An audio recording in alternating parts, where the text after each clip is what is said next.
안녕하세요 유튜브 시청자 여러분, 제자르입니다. 손흥민 선수의 모든 소식 전해드리려고 노력하는 이제는 10만 유튜버 제자르의 오늘 두 번째 영상이 되겠습니다. 와, 손흥민 선수가 정말 엄청난 활약을 보여주면서 입스위치 타운을 박살내 버리고 나서 손흥민 선수에 대한 소식들이 쏟아져 나오고 있습니다. 그래서 제가 이번 영상에서는 영국의 권위 있는 매체가 손흥민 선수가 앞으로 더 잘할 수밖에 없을 것이다 라는 엄청난 분석을 내놨는데요. 그 소식 전해드리고, 손흥민 선수는 이번에 입스위치 타운과 경기에서 8호 도움과 9호 도움을 기록하면서 토트넘에서 레전드 오브 레전드가 된 손흥민 선수라고 할 수가 있겠는데, 손흥민 선수가 이번에 2개의 도움을 추가하면서 정말 엄청난 기록을 세우게 되는 주인공이 되었다고 합니다. 와, 정말 대단한 손흥민 선수라고 할 수가 있겠는데, 그럼 관련 소식들 바로 알아볼까요? 해당 소식은 영국에서 상당히 권위 있는 매체라고 할 수 있겠죠. 디 애슬레틱을 통해서 전해졌습니다. 토트넘은 이번 시즌에 여전히 구원을 받을 수 있습니다.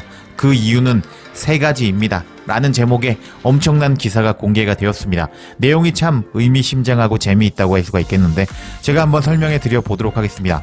토트넘 위로 커다랗고 어두운 구름이 있었는데, 그 구름이 걷혔고 밝은 푸른 하늘이 마침내 머리 위로 드러났다. 이번 겨울은 토트넘에게 잔혹한 겨울이었다. 끊임없는 부상의 폭풍, 목요일과 일요일의 경기에 연속된 일정, 그리고 누구도 상상하지 못할 만큼 많은 리그 패배가 있었다.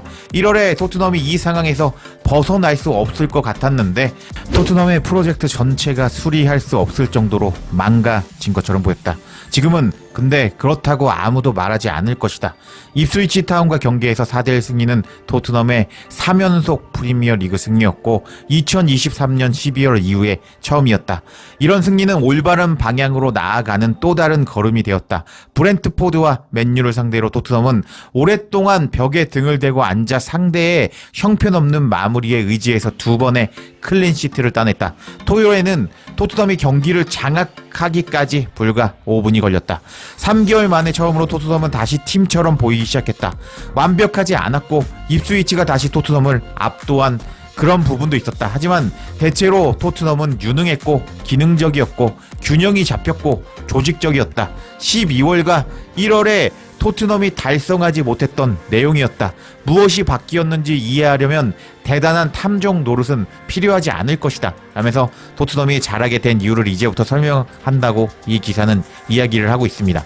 그래서 첫 번째, 부상당한 선수들이 복귀했다. 이것은 비카리오가 발목 골절로 3개월 만에 복귀한 이후 2번째 선발 출장이었다.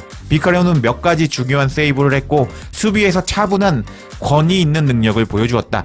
이번 경기는 존슨이 종아리 부상으로 한 달간 빠진 뒤 처음으로 선발로 나선 경기였는데 전반전에 2골을 넣었다. 첫 번째 골은 존슨의 전형적인 공격 플레이로 손흥민의 낮은 크로스를 바 포스트 쪽 골대 방향으로 돌려받아서 골을 넣었다. 이번 경기는 햄스트링 부상으로 인해서 약 2개월간 출장하지 못한 우도기의 첫 선발 출장이었고, 그는 왼쪽 라인을 따라 폭발적인 질주를 보여주기도 했다.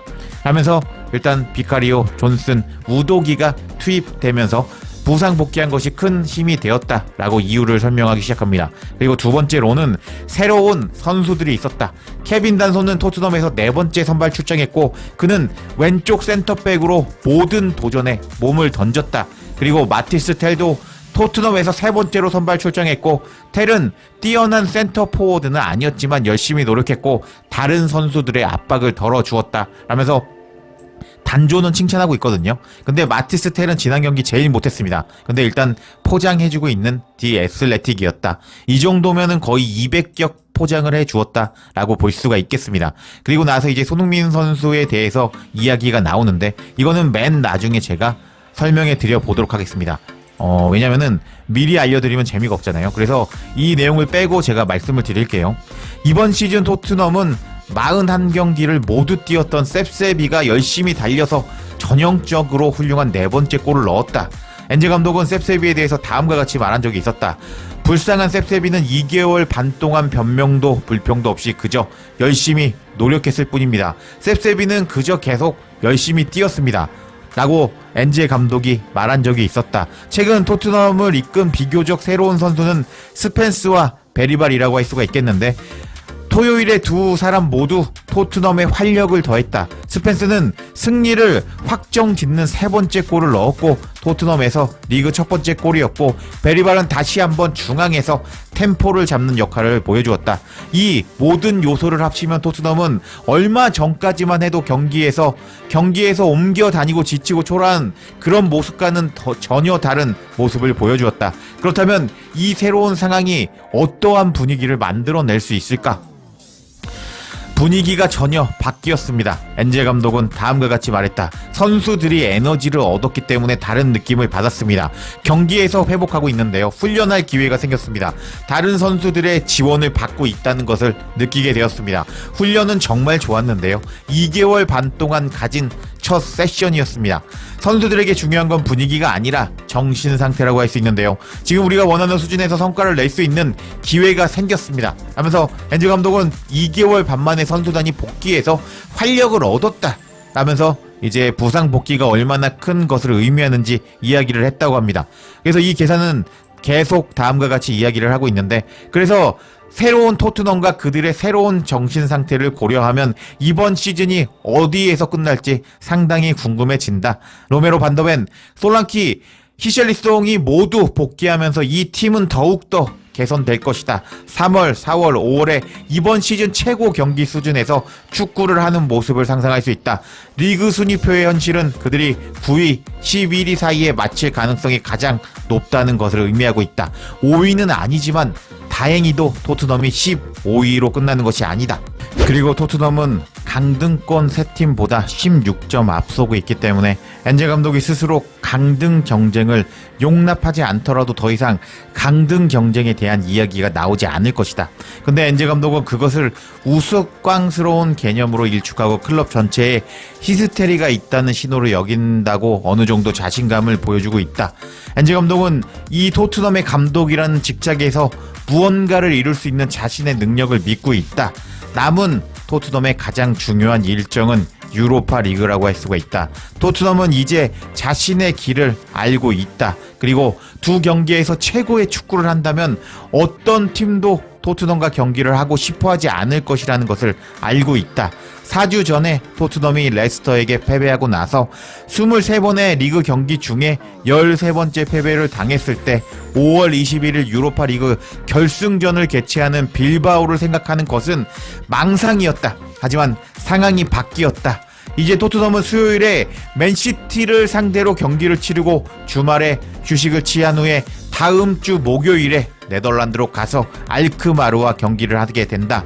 토트넘이 성공적인 시즌을 치르기까지 좁은 길이 있지만 떠오르는 태양이 그 길을 밝게 비추고 있다 라면서 기사는 상당히 의미심장하게 토트넘의 분위기가 상당히 좋아졌다 라고 이야기를 하기 시작합니다. 와, 분위기가 바뀌었다고 할 수가 있겠는데, 그럼 제가 아까 나중에 알려드린다고 말했던 손흥민 선수에 대해서 언급한 부분을 살펴보도록 하겠습니다. 세 번째이자 마찬가지로 중요한 점은 최근 몇 달 동안 힘든 일정을 겪은 후에 토트넘이 주중에 경기가 없었던 두 번째 연속된 경기였다는 것이다. 이를 통해서 마침내 엔젤 감독은 선수들에게 휴식을 취하고 회복이나 경기 준비에만 기반을 두지 않는 훈련 세션을 가질 수 있었다 하면서, 기존에는 일정이 너무 빡세서 선수들이 그냥 훈련을 하기는 했지만 그냥 회복 훈련이었다 라고 말했는데, 이제 힘든 일정이 끝나면서 전술적으로 조금 더 공격적인 전술 훈련을 할 수 있었다라고 디 애슬레틱은 설명하고 있습니다. 그래서 여기가 가장 의미심장한 내용이라고 할 수가 있는데, 손흥민이 추가 휴식을 받으면서 얼마나 많은 혜택을 받았는지 분명해 보였다.